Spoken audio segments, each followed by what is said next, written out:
दमोह से इस वक्त की बड़ी खबर है। केंद्रीय मंत्री प्रहलाद पटेल का फॉलो वाहन दुर्घटनाग्रस्त हो गया। फॉलो वाहन की बस से टक्कर हुई है। हादसे में 3 पुलिसकर्मी घायल हुए हैं। क्षेत्र का दौरा कर दमोह लौट रहे थे केंद्रीय मंत्री प्रहलाद पटेल।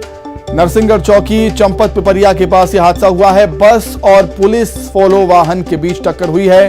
पुलिसकर्मियों को जिला अस्पताल में भर्ती करवा दिया गया है। घायलों का हालचाल जानने पहुंचे हैं मंत्री प्रहलाद पटेल।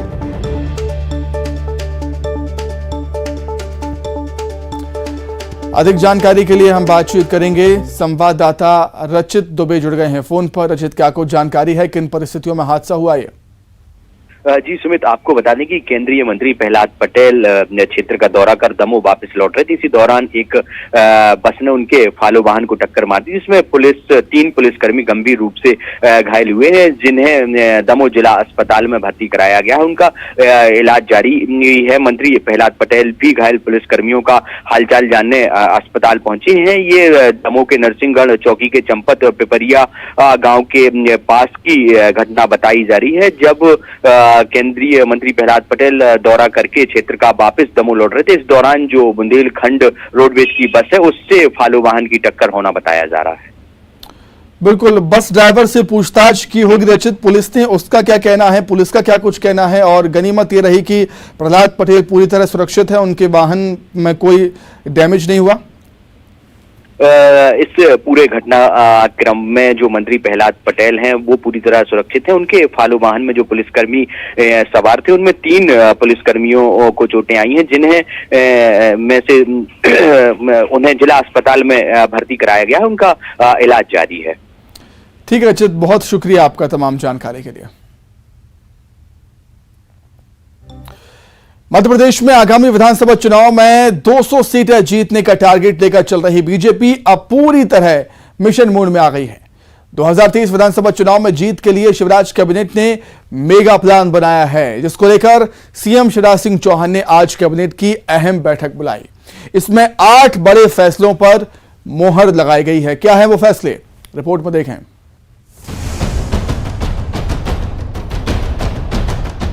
सीएम शिवराज सिंह चौहान चुनावी मोड में आ चुके हैं। नए साल में होने वाले चुनाव को लेकर बैठकों का दौर भी जारी है। इस कड़ी में आज शिवराज कैबिनेट की अहम बैठक हुई। इसमें कई अहम प्रस्तावों पर मुहर लगाई गई। इन फैसलों में प्रदेश के हर वर्ग को कुछ न कुछ मिला है। खासकर कि छात्र, ग्रामीण और महिला शक्ति के लिए बड़े फैसले लिए गए हैं। इसके साथ ही कैबिनेट ने मध्य प्रदेश में जनता की शिकायतों के निवारण के लिए भी बड़ा फैसला किया है। नए साल पर सीएम शिवराज सिंह चौहान ने गरीबों को बड़ी सौगात दी है, जिसकी शुरुआत टीकमगढ़ जिले से कल की जाएगी।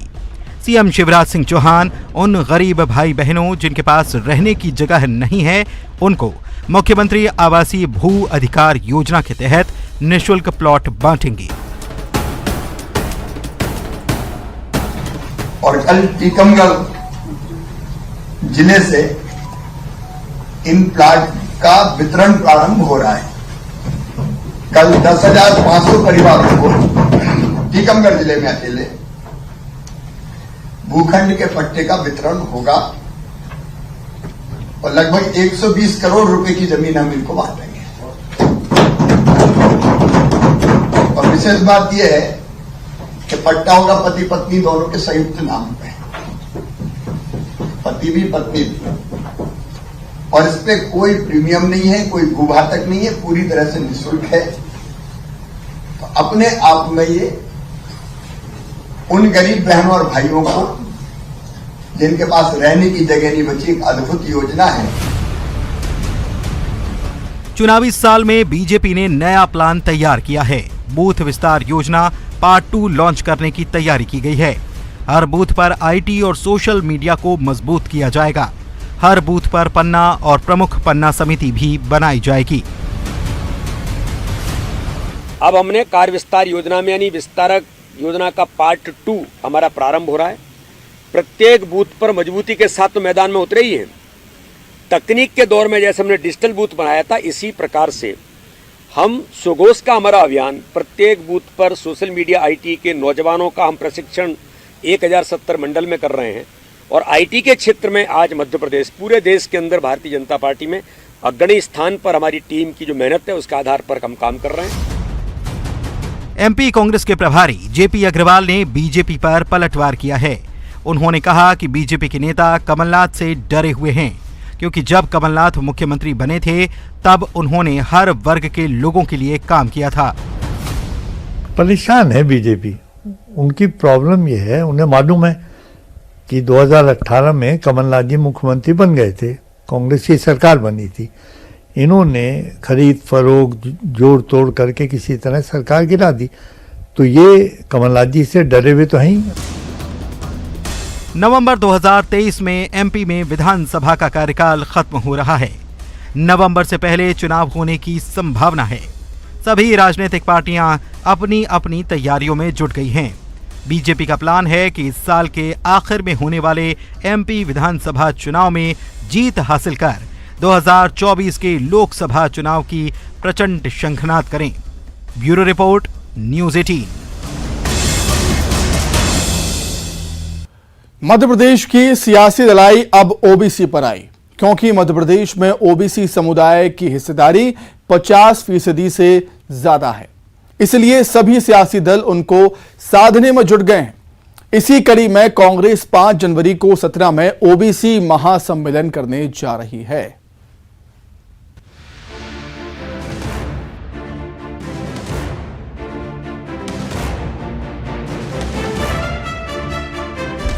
एमपी की सियासी लड़ाई ओबीसी पर आई। कांग्रेस का सतना में ओबीसी महासम्मेलन, 5 जनवरी को सतना में होगा बड़ा सम्मेलन। ओबीसी पिछड़ा वर्ग और जनजाति पर एमपी में फिर सियासी लड़ाई शुरू हो गई।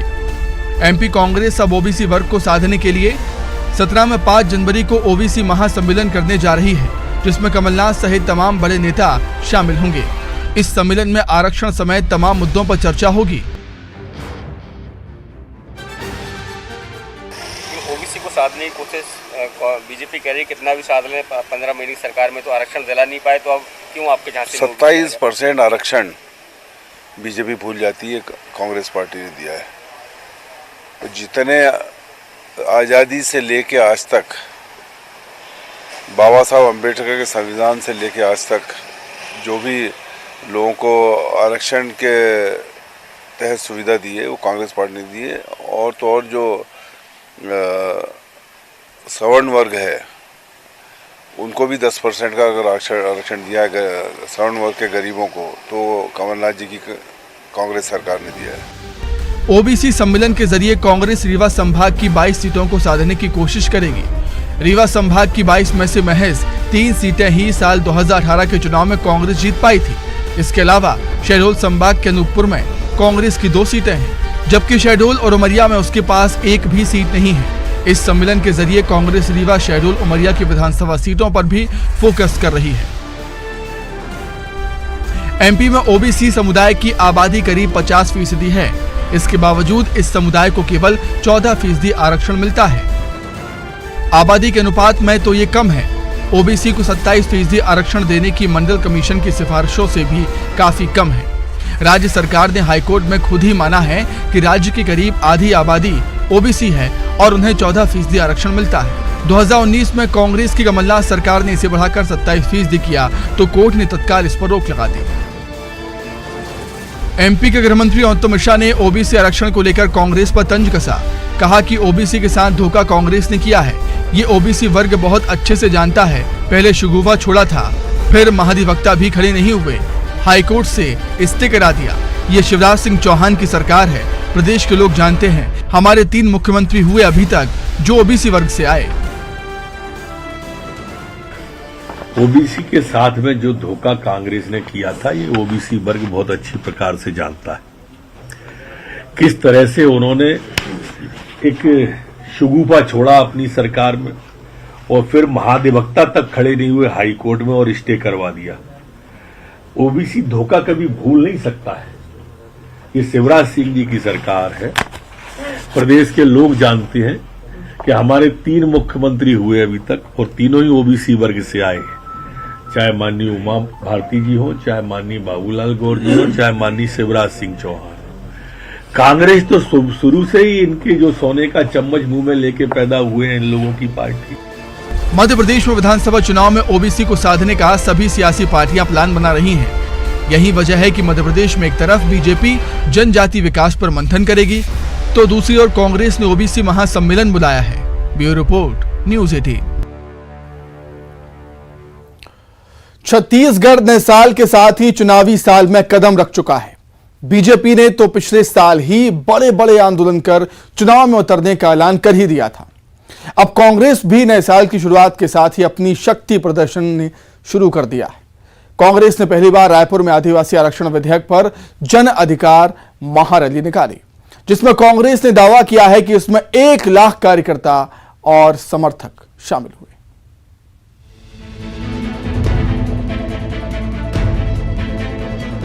छत्तीसगढ़ में आदिवासी आरक्षण की लड़ाई विधानसभा, राजभवन से लेकर सड़क तक चरम पर है। आदिवासी आरक्षण को लेकर जहां आज सदन में जबरदस्त हंगामा हुआ, वहीं आरक्षण संशोधन विधेयक पर राज्यपाल के हस्ताक्षर की मांग को लेकर कांग्रेस ने रायपुर के साइंस कॉलेज मैदान में जन अधिकार रैली का आयोजन किया। इस रैली में कांग्रेस के कई वरिष्ठ नेता शामिल हुए। प्रदेश कांग्रेस कमेटी के अध्यक्ष मोहन मरकाम, मुख्यमंत्री भूपेश बघेल और छत्तीसगढ़ प्रदेश कांग्रेस कमेटी की प्रदेश प्रभारी कुमारी सैलजा इसमें मौजूद रहीं। इस दौरान कांग्रेस नेताओं ने बारी बारी से आदिवासी आरक्षण को लेकर राज्यपाल पर जमकर निशाना साधा। संविधान में जिन व्यवस्था है तेकर पालन नहीं होते, तेकर से ये रैली निकाले गए। आप सब विधायक चुने, सांसद चुने और ये विधायक मन विधानसभा में बैठ के जिन कानून पारित करीस, राजभवन है वो रोक दे। भारतीय जनता पार्टी राजभवन राजनीतिक अखाड़ा बना कर रखे और ये जिन अधिकार आप ला मिलना चाहिए वो में रुकावट डाले काम करत है। रैली में राज्यपाल पर हमला करने में स्वास्थ्य मंत्री टीएस सिंहदेव भी पीछे नहीं रहे। उन्होंने कहा कि राज्यपाल प्रदेश के हित में कोई निर्णय नहीं कर पा रही हैं, तो उन्हें अपनी जिम्मेदारी से खुद को अलग कर लेना चाहिए।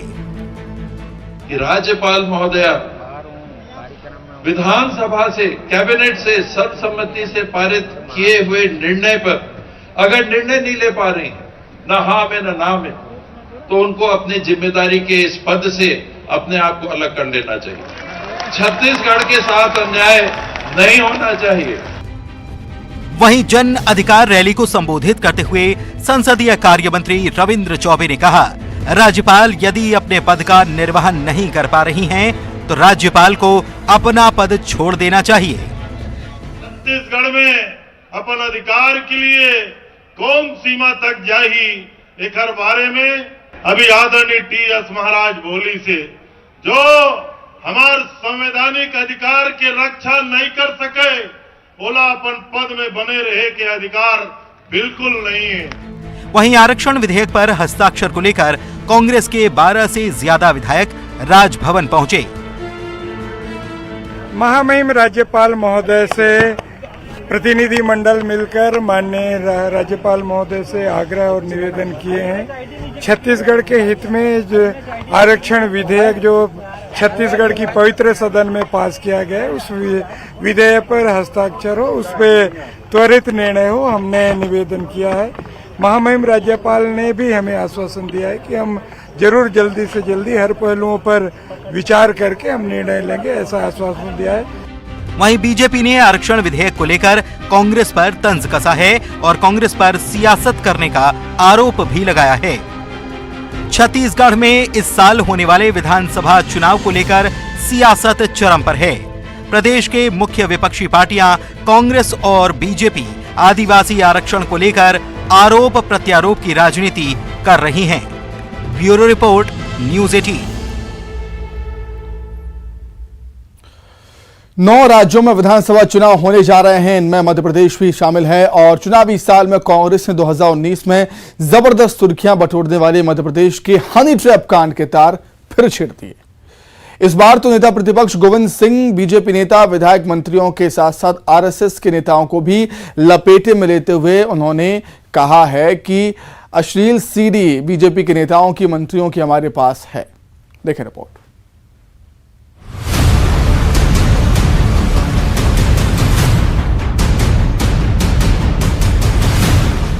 साल 2019 में एमपी में सियासी भूचाल लाने वाला हनी ट्रैप का जिन्न चुनावी साल में एक बार फिर बोतल से बाहर निकल आया है। सियासी दलों के दिग्गज नेताओं, मंत्रियों और बड़े अफसरों की जान हलक में अटका देने वाले हनी ट्रैप के जिन्न की बोतल का ढक्कन इस बार नेता प्रतिपक्ष डॉक्टर गोविंद सिंह ने खोला है। डॉक्टर गोविंद सिंह दावा करते हैं कि बीजेपी के कई नेता, विधायकों और मंत्रियों की काली करतूतें अश्लील सीडी के तौर पर हमारे पास हैं। भारतीय जनता पार्टी को पहले अपना चाल चल चेहरा देखना चाहिए। उनके मंत्री, विधायक, भारतीय जनता पार्टी के नेता, राष्ट्रीय स्वयंसेवक के कार्यकर्ताओं की तमाम अश्लील सीडी हमारे पास मौजूद है। उधर बीजेपी ने गोविंद सिंह के आरोपों पर पलटवार किया है। प्रदेश बीजेपी अध्यक्ष वीडी शर्मा चुनौती देते हुए कहते हैं कि अगर गोविंद सिंह जी के पास ऐसी कोई भी सीडी है तो वो सबके सामने लेकर आएं। 24 घंटे आप झूठ बोलते हैं। अगर आपका दम है, मैं चैलेंज करता हूं और मैं कहता हूं इस बात के लिए गंभीरता के साथ कि समाज के अंदर इस प्रकार से ऐसे लोगों पर आप लाइए सामने क्या है, अगर आपकी औकात है तो। चुनावी साल 2023 में अभी ऐसे दर्जनों दावे होंगे। सियासी अमलों के साथ विपक्षियों के चरित्र पर सवाल उठाकर बड़ी सियासी चोट की जा सकती है। अब डॉक्टर गोविंद सिंह के पास हनी ट्रैप की सीडी हैं या नहीं, ये तो गोविंद सिंह बेहतर जानते हैं। हालांकि 2019 में सामने आए हनी ट्रैप के मामले में आरोपी महिलाएं भले ही कानूनी शिकंजे में आ गई हों, लेकिन सियासी सीढ़ी तलाशते डॉक्टर गोविंद सिंह ने हनी ट्रैप के तार को दोबारा छेड़कर कई ब्यूरोक्रेट्स, विधायक, मंत्री, नेताओं को करंट तो दे ही दिया है। भोपाल से रंजना दुबे, शरद श्रीवास्तव के साथ bureau report, news 18, Madhya Pradesh, Chhattisgarh. Cinema hall में बाहर का खाना ले जाने की अनुमति मिलनी चाहिए या नहीं, इस मुद्दे पर जम्मू कश्मीर हाई कोर्ट ने एक आदेश दिया था कि सिनेमा हॉल में बाहर का खाना ले जाने की अनुमति होनी चाहिए। हाईकोर्ट के इस फैसले के खिलाफ Jammu Kashmir cinema hall owners association supreme court पहुंच गया। इस मामले में सुप्रीम कोर्ट ने आज सुनवाई करते हुए सिनेमा घरों में बाहर से खाने पीने की चीजों को ले जाने की इजाजत देने के जम्मू कश्मीर हाईकोर्ट के फैसले को रद्द कर दिया है। देखिए रिपोर्ट।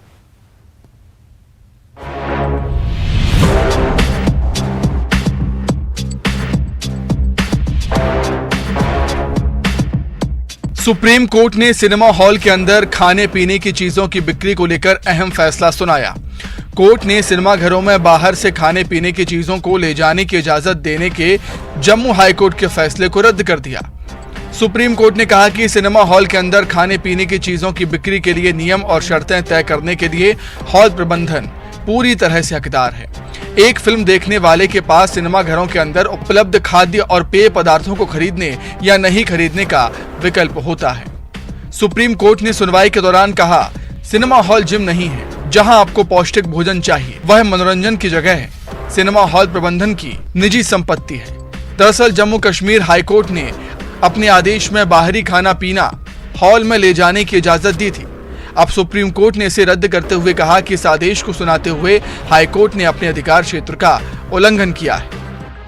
सुप्रीम कोर्ट ने KC cinema versus state of Jammu Kashmir के केस में जम्मू कश्मीर हाई कोर्ट के फैसले को बदल दिया है, जिसमें जम्मू कश्मीर हाई कोर्ट ने अपने साथ सिनेमा हॉल में खाने का सामान ले जाने की इजाजत दी है। सुप्रीम कोर्ट ने फैसले को बदलते हुए ये कहा कि लोग अपनी मनमर्जी का खाना साथ में लेके सिनेमा हॉल्स में नहीं जा सकते, लेकिन सुप्रीम कोर्ट ने साथ में ये भी कहा कि पीने का साफ पानी, और अगर छोटे बच्चे जा रहे हैं पेरेंट्स के साथ तो छोटे बच्चों के लिए जरूरत का खाना और सिनेमा हॉल का फ्री पानी सिनेमा हॉल देगा, और पेरेंट्स अपने साथ छोटे बच्चों का जरूरत का खाना लेके जा सकते हैं। सुप्रीम कोर्ट में Jammu Kashmir cinema hall owners association की ओर से याचिका दाखिल की गई, जिसमें जम्मू कश्मीर हाईकोर्ट के आदेश को सुप्रीम कोर्ट में चुनौती दी गई थी। चीफ जस्टिस डीवाई चंद्रचूड़ और जस्टिस पीएस नरसिम्हा की पीठ ने मामले में सुनवाई की। Bureau report, news 18। इसी के साथ ही फिलहाल इस बुलेटिन में इतना ही। खबरें लगातार जारी है। नमस्कार।